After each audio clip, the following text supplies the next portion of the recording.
ಎಲ್ಲರಿಗೂ ನಮಸ್ಕಾರ.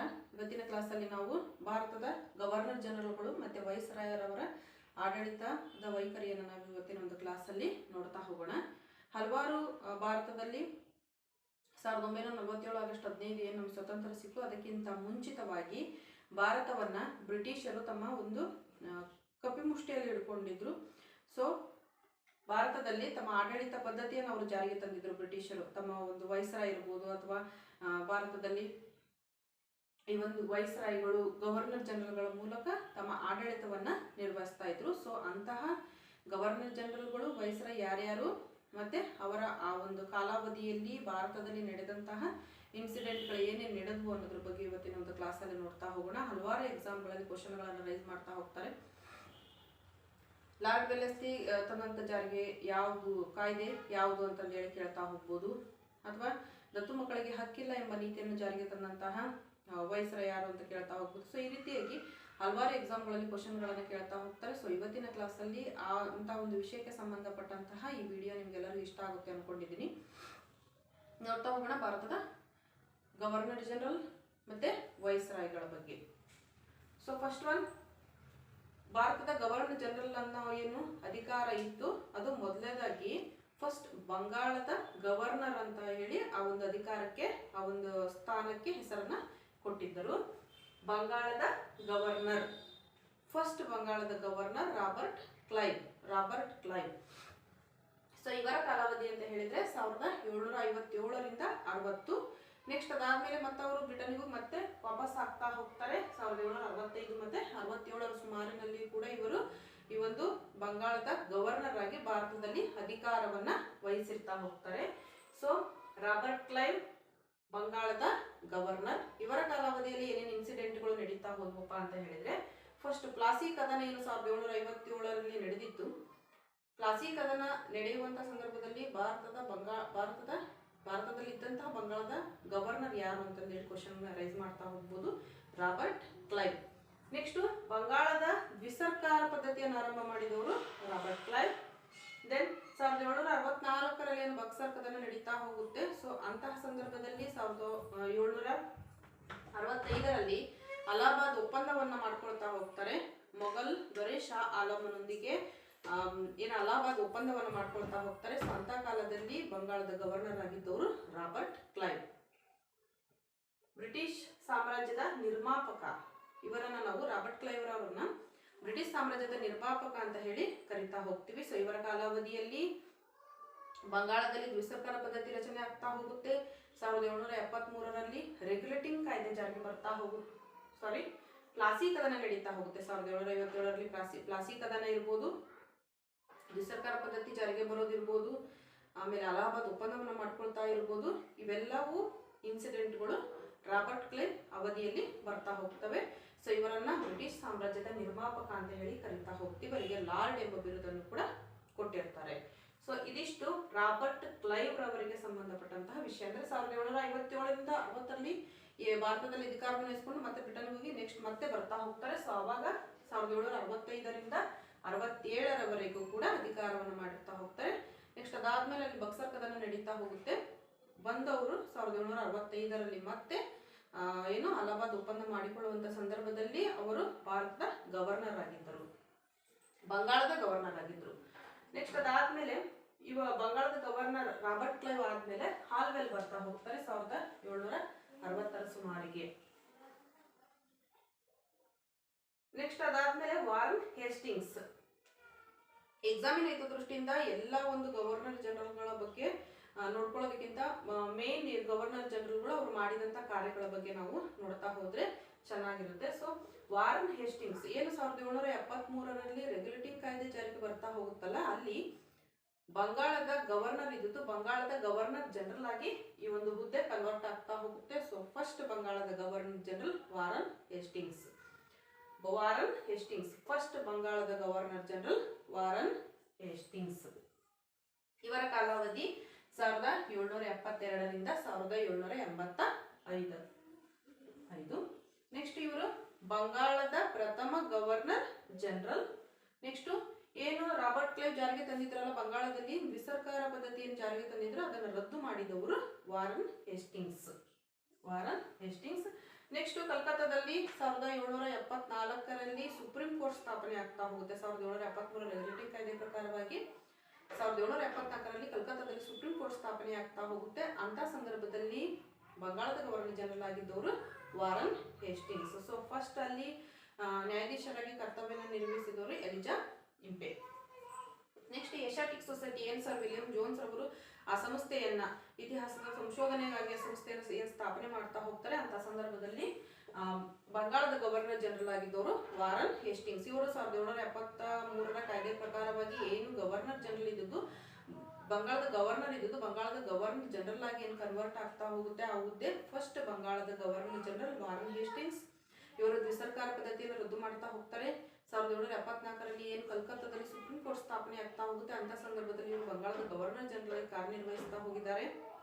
ಅದಾದ್ಮೇಲೆ ಏನು ಏಷ್ಯಾಟಿಕ್ ಸೊಸೈಟಿ ಸ್ಥಾಪನೆ ಆಗ್ತಾ ಹೋಗುತ್ತೆ ಅಂತ ಸಂದರ್ಭದಲ್ಲೂ ಕೂಡ ಇವರು ಕರ್ತವ್ಯವನ್ನ ನಿರ್ವಹಿಸಿದ್ದಾರೆ.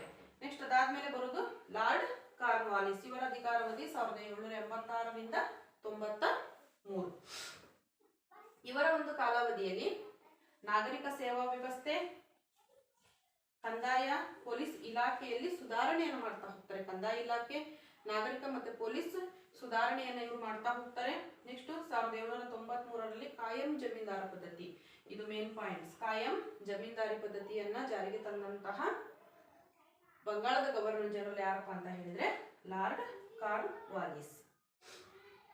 ನೆಕ್ಸ್ಟ್ ಅದಾದ್ಮೇಲೆ ಲಾರ್ಡ್ ವೆಲ್ಲೆಸ್ಲೆ. ಲಾರ್ಡ್ ವೆಲ್ಲೆಸ್ಲೆ ಅಂತ ಅಂದ ತಕ್ಷಣ ನಮಗೆ ನೆನಪಾಗೋದು ಸಹಾಯಕ ಸೈನ್ಯ ಪದ್ಧತಿ. ಇದನ್ನು ಫಸ್ಟ್ ಅನುಸರಿಸಿದ ರಾಜ ಅಂತ ಹೇಳಿದ್ರೆ ಹೈದರಾಬಾದಿನ ನಿಜಾಮರು.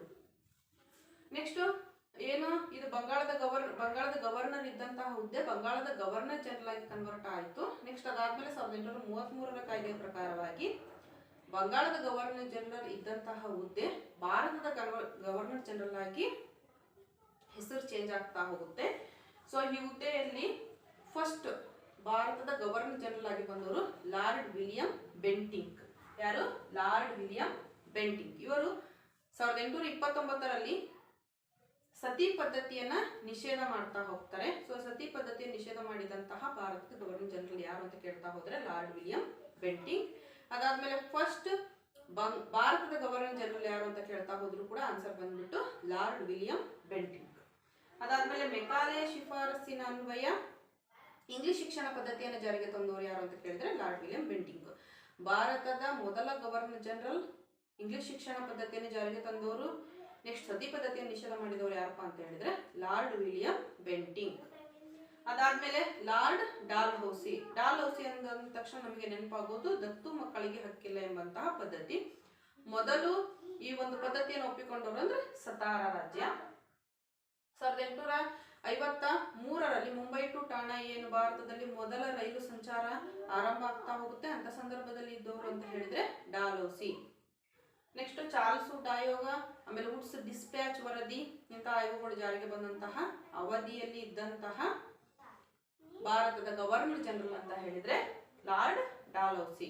ಲಾರ್ಡ್ ಡಾಲ್ಹೌಸಿಯ ಕಾಲಾವಧಿಯಲ್ಲಿ ದತ್ತು ಮಕ್ಕಳಿಗೆ ಹಕ್ಕಿಲ್ಲ ನೀತಿ ಜಾರಿಗೆ ತರ್ತಾ ಹೋಗ್ತಾರೆ. ಮುಂಬೈ ಟು ಠಾಣಾ ಫಸ್ಟ್ ರೈಲು ಸಂಚಾರ ನಿರ್ಮಾಣ ಆಗ್ತಾ ಹೋಗುತ್ತೆ.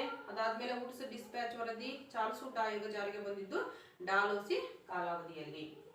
ನೆಕ್ಸ್ಟ್ ಈ ಒಂದು ಭಾರತದ ಗವರ್ನರ್ ಜನರಲ್ ಹುದ್ದೆ ಮತ್ತೆ ವೈಸ್ರಾಯ್ ಕನ್ವರ್ಟ್ ಆಗ್ತಾ ಹೋಗುತ್ತೆ. ಸೊ ಮೊದಲ ವೈಸ್ರಾಯಾಗಿ ಲಾರ್ಡ್ ಕ್ಯಾನಿಂಗ್ ರವರು ಬರ್ತಾ ಹೋಗ್ತಾರೆ.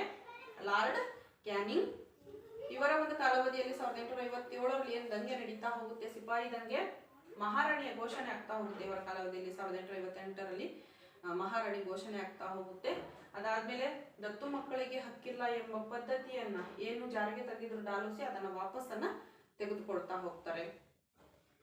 ಅಲ್ಲಿ ಝಾನ್ಸಿ ರಾಣಿ ಲಕ್ಷ್ಮೀಬಾಯಿ ಇರ್ಬೋದು, ಈ ರೀತಿಯಾಗಿ ಹಲವಾರು ರಾಣಿಯರು ಮತ್ತೆ ಹಲವಾರು ವ್ಯಕ್ತಿಗಳು ಏನು ಅದಕ್ಕೋಸ್ಕರವಾಗಿ ದಂಗೆ ಹೇಳ್ತಾ ಹೋಗ್ತಾರೆ. ಸೊ ಅಂತ ಸಂದರ್ಭದಲ್ಲಿ ಮಹಾರಾಣಿ ಘೋಷಣೆ ಆಗ್ತಾ ಹೋಗುತ್ತೆ. ಆ ಮಹಾರಾಣಿ ಘೋಷಣೆ ಪ್ರಕಾರವಾಗಿ ದತ್ತು ಮಕ್ಕಳಿಗೆ ಹಕ್ಕಿಲ್ಲ ಎಂಬ ಪದ್ಧತಿಯನ್ನ ವಾಪಸ್ ತಗೊಳ್ತಾರೆ. ಸೊ ಫಸ್ಟ್ ವೈಸ್ರಾಯ್ ಕ್ಯಾನಿಂಗ್, ದತ್ತು ಮಕ್ಕಳಿಗೆ ಹಕ್ಕಿಲ್ಲ ವಾಪಸ್ ಆಗ್ತಾ ಹೋಗುತ್ತೆ ಆ ನೀತಿ. ನೆಕ್ಸ್ಟ್ 1858ರಲ್ಲಿ ಮಹಾರಾಣಿಯ ಘೋಷಣೆ ಆಗ್ತಾ ಹೋಗುತ್ತೆ. ನೆಕ್ಸ್ಟ್ ಲಿಟ್ಟನ್ 1878ರಲ್ಲಿ ದೇಶೀಯ ಭಾಷಾ ಪತ್ರಿಕಾ ಕಾಯ್ದೆಯನ್ನ ಮಾಡ್ತಾ ಹೋಗ್ತಾರೆ. ನೆಕ್ಸ್ಟ್ ಅದಾದ್ಮೇಲೆ ಕೈಸರಿ ಇಂದ್ ಬ್ರಿಟನ್ ರಾಣಿಗೆ ಕೈಸರಿಯಿಂದ್ ಬ್ರಿಟಿಷ್ ಸಾಮ್ರಾಜ್ಞೆ ಅಂತಂದೇಳಿ ಬಿರುದನ್ನ ಇವರ ಕಾಲಾವಧಿಯಲ್ಲಿ ಕೊಡ್ತಾ ಹೋಗ್ತಾರೆ.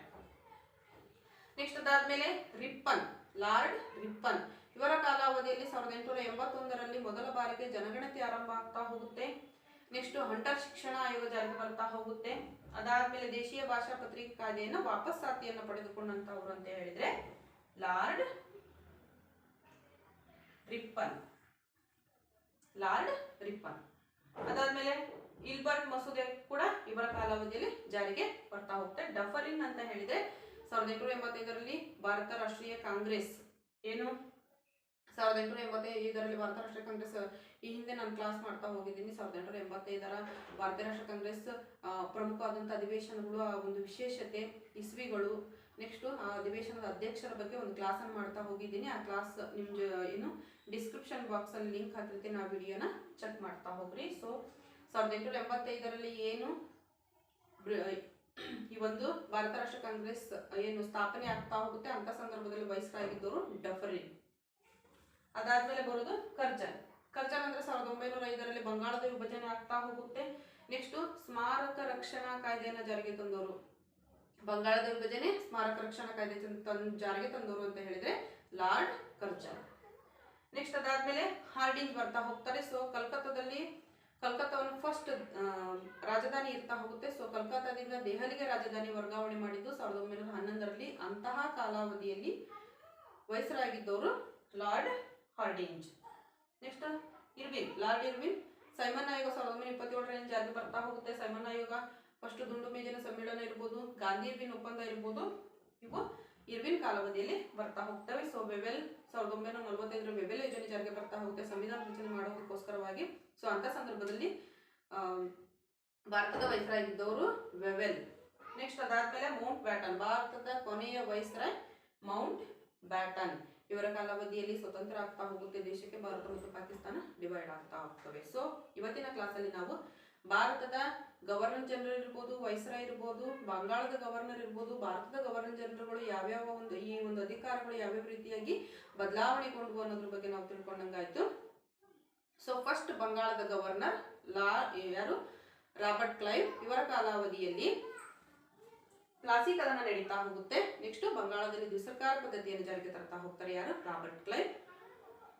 ಇವರನ್ನ ಬ್ರಿಟಿಷ್ ಸಾಮ್ರಾಜ್ಯದ ನಿಜವಾದ ಸ್ಥಾಪಕ ಮತ್ತೆ ಲಾರ್ಡ್ ಎಂಬ ಬಿರುದನ್ನು ಪಡೆದುಕೊಂಡಿರ್ತಾರೆ ಯಾರು ರಾಬರ್ಟ್ ಕ್ಲೈವ್. ಈ ಬಂಗಾಳದ ಗವರ್ನರ್ನ 1773 ರೆಗ್ಯುಲೇಟಿಂಗ್ ಕಾಯ್ದೆ ಪ್ರಕಾರವಾಗಿ ಬಂಗಾಳದ ಗವರ್ನರ್ ಜನರಲ್ ಆಗಿ ಬದಲಾವಣೆಯನ್ನು ಮಾಡ್ತಾ ಹೋಗ್ತಾರೆ. ಆ ಹುದ್ದೆಯನ್ನ ಫಸ್ಟ್ ಬಂಗಾಳದ ಗವರ್ನರ್ ಜನರಲ್ ಆಗಿ ಲಾರ್ಡ್ ವಾರ್ ಹೇಸ್ಟಿಂಗ್ಸ್ ಬರ್ತಾ ಹೋಗ್ತಾರೆ. ಸೊ ಇವರು ಫಸ್ಟ್ ಬಂಗಾಳದ ಗವರ್ನರ್ ಜನರಲ್. ಅದಾದ್ಮೇಲೆ 1833ರಲ್ಲಿ ಬಂಗಾಳದ ಗವರ್ನರ್ ಭಾರತದ ಗವರ್ನರ್ ಜನರಲ್ ಆಗಿ ಕನ್ವರ್ಟ್ ಆಗ್ತಾ ಹೋಗುತ್ತೆ. ಸೊ ಫಸ್ಟ್ ಭಾರತದ ಗವರ್ನರ್ ಜನರಲ್ ಅಂತ ಹೇಳಿದ್ರೆ ಲಾರ್ಡ್ ವಿಲಿಯಂ ಬೆಂಟಿಂಕ್. ನೆಕ್ಸ್ಟ್ ಅದಾದ್ಮೇಲೆ canning, first viceroy canning, last viceroy lord Mount baton. ಬಂಗಾಳದ ಗವರ್ನರ್ ರಾಬರ್ಟ್ ಕ್ಲೈವ್, ಫಸ್ಟ್ ಬಂಗಾಳದ governor general warn Hastings, first ಭಾರತದ ಗವರ್ನರ್ ಜನರಲ್ ವಿಲಿಯಂ ಬೆಂಟಿಂಕ್ ರವರು, first viceroy lord canning, last viceroy lord Mount baton. So ಇವತ್ತಿನ ಕ್ಲಾಸಲ್ಲಿ ನಾವು viceroy next governor ಜನರಲ್ಗಳ ಬಗ್ಗೆ ತಿಳ್ಕೊಂಡಾಗಾಯ್ತು. ಇನ್ನೊಂದು ಹೊಸ ವಿಷಯದೊಂದಿಗೆ ಇನ್ನೊಂದು ಕ್ಲಾಸಲ್ಲಿ ನಿಮ್ಮ ಜೊತೆ ಜಾಯ್ನ್ ಆಗ್ತಾ ಹೋಗ್ತೀನಿ. ವಿಡಿಯೋ ಇಷ್ಟ ಆದರೆ ಲೈಕ್ ಮಾಡಿರಿ, ಶೇರ್ ಮಾಡಿರಿ. ನಮ್ಮ ಸ್ಟಡಿ ಟೈಮ್ ಕನ್ನಡ ಯೂಟ್ಯೂಬ್ ಚಾನಲ್ನ ಸಬ್ಸ್ಕ್ರೈಬ್ ಮಾಡ್ಕೊಡ್ರಿ. Thank you so much.